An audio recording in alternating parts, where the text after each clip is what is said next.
राम जी ने रावण वध से पहले जगाई थी कौन सी शक्ति, किया था कौन सा रहस्यमय पूजा, आज तक किसी ने नहीं बताया। क्या आपको लगता है कि श्री राम ने सिर्फ धर्म और अपने शक्ति के बल पर ही रावण को हराया था, या इस महायुद्ध से पहले एक ऐसा रहस्यमय पूजा किया था जिसने उनके शक्ति को चौगुना कर दिया था? सच ये है कि युद्ध से पहले ही राम जी ने एक भयंकर गुप्त आराधना किया था, क्योंकि रावण कोई साधारण योद्धा नहीं था। उसको व्याग का खाली ज्ञान नहीं था, उसको साथ में तांत्रिक विद्या भी बहुत बढ़िया से आती थी।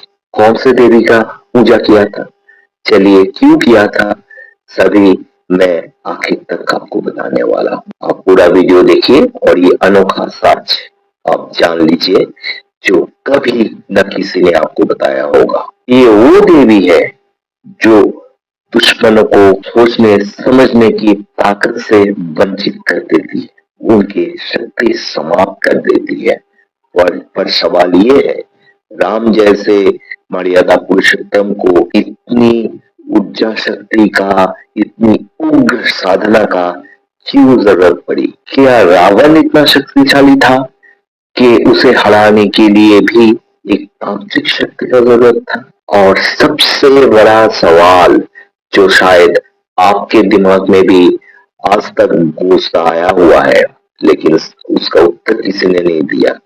अगर ये बात सच है तो हमें कभी क्यों किसी ने नहीं बताया? कथाओं के अनुसार जब लंका के युद्ध तय हुआ तब राम जी ने को एहसास हुआ कि रावण से एक राजा नहीं है, बल्कि वो महातांत्रिक और सिद्ध भक्त भी है। उसकी तपस्या और सिद्धियां इतनी शक्तिशाली थी कि सीधे समन करना विनाशक हो सकता था। तब कुछ ऋषियों ने उन्हें सलाह दी, हे राम, अगर विजय चाहते हो तो आपको इस देवी के साधना करना चाहिए और इस शक्ति को जागृत करना चाहिए। एक ऐसी देवी जो शत्रु के सोच, वाणी, बल सब कुछ रोक देती है। राम ने एक गुप्त पूजा, एक रहस्य को उजागर किया, अपने जीवन में उस शक्ति का आराधना किया, जहां उन्होंने माँ के प्रार्थना किया, हे माँ, मेरी नहीं धर्म का जीत हो, क्योंकि वो तो स्वयं नारायण है। उनको अपनी जीत अपने हाथ से पड़ी हुई नहीं थी, उनको चाहिए था धर्म का विजय। और कहते हैं उस रात के बाद रावण की शक्ति धीरे धीरे सर चोट चल के बोलने लगी, उसका सोचने समझने का शक्ति धीरे धीरे खत्म होने लगा और वो एक के बाद एक गलत काम युद्ध के समय में जो नहीं करना चाहिए वो चालू कर दिया, क्योंकि उसकी योजना धीरे धीरे खत्म होने लगी, उसका वाणी का प्रभाव भी टूटने लगा। पर ये कहानी ये खत्म नहीं होती, क्योंकि ये पूजा कोई साधारण पूजा था नहीं थी, ये थी माँ बगलामुखी का पूजा। उनकी पूजा तो इतना सरल नहीं है, गलत विधि गलत नियत से करने से भी वो उल्टे फल देती है। इसीलिए विद्या हमेशा गुप्त रखी गई है कि सिर्फ कुछ ही बड़े ऋषियों, बड़े राजाओं के पास और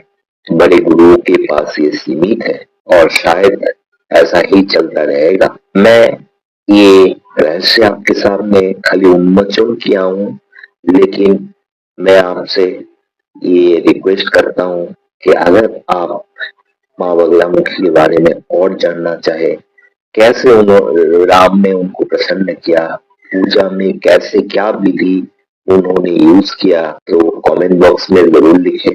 हम नया वीडियो में वो उजागर करने वाले हैं। लेकिन एक चेतावनी ये है, बिना सोचे समझे, बिना गुरु आज्ञा का ये विधि आप प्रतिफलित मत कीजिए, तो सब कुछ खत्म हो जाएगा। अगर ये वीडियो में लगता है कि आपको कुछ ऐसा पता चला कि जो आपको पहले पता नहीं था, और ऐसा और बहुत कुछ आप सीखना चाहते हैं, जानना चाहते हैं तो हमारे ये चैनल लाइफ चेंजर को जरूर सब्सक्राइब कीजिए, वीडियो को लाइक और शेयर जरूर कीजिए। ये कहानी उस लोग की खतरनाक तांत्रियों का प्रमाण देती थी है कि रामायण में जो मौका आया था राम रावण के बारे में जानने के लिए, वहां पे भी ये तांत्रिक विद्या को गुप्त और साबित रखा गया।